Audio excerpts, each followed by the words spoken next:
ये वही जगह है जहां पे आज से करीब 1 साल पहले भारत के नामचीन चेहरे, या यूं कहूं कि Olympic medallist, Asian Games medallist, world champion यहां प्रोटेस्ट शुरू करते हैं।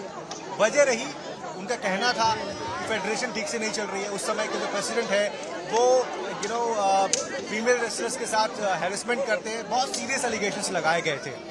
लेकिन आज उसी जगह पर उन्हीं एथलीट्स के, उन्हीं नामचीन चेहरों के खिलाफ भारत का ये नया, जो आप कह सकते हैं कि एक जो रेसलर्स हैं वो यहाँ पर प्रोटेस्ट कर रहे हैं।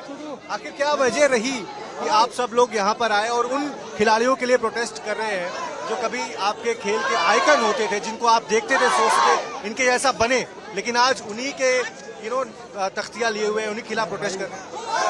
इनकी वजह से हमारे कंपटीशन निकल रहे हैं। ये तो इन्हें जो कुछ बनना था ये बन चुके, इनको जो मिलना था वो सब ये समेट चुके, लेकिन अभी हमें आगे नहीं आने दे रहे। हम अपनी इतनी मेहनत कर रहे हैं, हमारी कंपटीशन, हमारी सबसे बड़ी तो बात, हमारी सबसे बड़ा खतरा तो यही है, हमारी एज निकली जा रही है और हम कोई भी कंपटीशन नहीं लड़ पा रहे, हमारे कंपटीशन कैंसिल हो रहे हैं। और आपको क्या लगता है कि ये जो प्रोटेस्ट रेसलर्स वर्सेस रेसलर्स अब हो गया है, ये भारत में कुश्ती की जो दिशा है, मतलब आप समझ रहे, जो रास्ता जिस हम आगे बढ़ रहे थे, उसको सुधार पाएगा?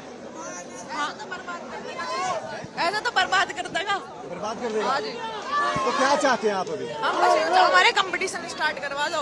हम दुखी हो रहे हैं, हम बालक हैं यार, छोटे छोटे, हमारी उम्र निकले जा रही है, देख रहे कितने छोटे छोटे बालक, हमारी उम्र निकले जा रही है। बताओ, हम प्रैक्टिस ही करते रहे हैं क्या? कंपटीशन भी तो चाहिए हमें लड़ने के लिए। जिस चीज के लिए हम मेहनत कर रहे हैं, हमें वही चीज नहीं मिलेगी तो फिर क्या फायदा? ये बताओ आप। अच्छा, तो लेकिन जैसे ये लोग कह रहे थे जब से आए थे कि भाई हम कुश्ती को सुधारने के लिए यहाँ पर आए हैं, प्रोटेस्ट कर रहे हैं ताकि फेडरेशन सुधर जाए, प्रेसिडेंट बदल जाए, कुश्ती में सुधार आए, तो अब क्या हुआ उसका? ठीक है, ये लोग ये भी चाह रहे थे, तो चुनाव तो फिर से हुआ था, चुनाव हुआ था, इन लोग की तरफ से तो उठे थे सब लोग, लेडीज भी उठी थी, जेंट्स भी उठे थे, यहाँ के सब लोग उठे थे, फिर से चुनाव हुआ था। जब फेडरेशन बनने के लिए अध्यक्ष फिर से चुना गया है और पहला वाला अध्यक्ष भी इस्तीफा दे दिया और ये भी इस्तीफा दे दिया, तो लड़ाई खत्म करें भाई, हमारा गेम होने दें। अच्छा, ये अभी नई बॉडी बन गई, सस्पेंड हो गई, नया चलो प्रेसिडेंट भी आ गया, अब साक्षी ने रिटायरमेंट ले ली, बजरंग ने अपना पद्मश्री लौटा दिया, विनेश ने अपने नेशनल अवार्ड लौटा दिया, इससे क्या होगा? मुझे नहीं पता क्या होगा क्या नहीं होगा। ये लोग मेहनत करके इतना अच्छे से पद्मश्री लाए थे, जो भी मेडल लाए थे, तो उसका इज्जत करें, फुटपाथ पे क्यों फेंक रहे हैं? क्या ये मेहनत का मतलब नहीं जानते हैं? क्या आसानी से इन लोग को मिल गया है? तो क्या रास्ता क्या है? क्या इस प्रोटेस्ट से आपको लगता है कि पिछले इतने सालों से जो रोड ब्लॉक है वो दूर हो जाएगा, आप लोगों को टूर्नामेंट्स खेलने के लिए मिल जाएगा? हाँ, हम लोग को क्यों नहीं मिलेंगे? जब ये भी इस्तीफा दे दिए, ये भी इस्तीफा दे दिए, तो हम लोग की लड़ाई खत्म हो गई, तो हमारा गेम होने दे। दूसरा अध्यक्ष आ गया तो दूसरे को रहने दे। सही बात। तो आप देख सकते हैं कि साफ तौर पर ये जो हमारे देश का जो नया चेहरा है, ये जो छोटे बच्चे हैं जो देश के लिए कुछ करना चाहते हैं, वो ये कह रहे हैं कि भैया आप अपनी लड़ाई दूर रखो। सरकार ने कमेटी बना दी है, फेडरेशन का नया प्रेसिडेंट आ गया था लेकिन अब सस्पेंडेड है।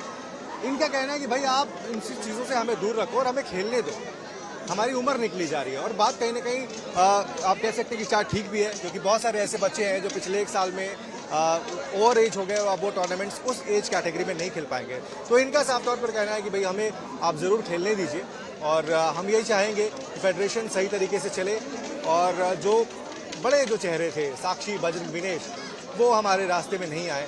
भारत का जो भविष्य है ओलंपिक्स में, या फिर जो नए बच्चे निकल के आ रहे हैं, उनको सिर्फ खेलने से मतलब है। इस जो लड़ाई है फेडरेशन और पहलवानों के बीच में, उनसे उनका कोई भी लेना देना नहीं है। जंतर मंतर से नितिन श्रीवास्तव, आज तक।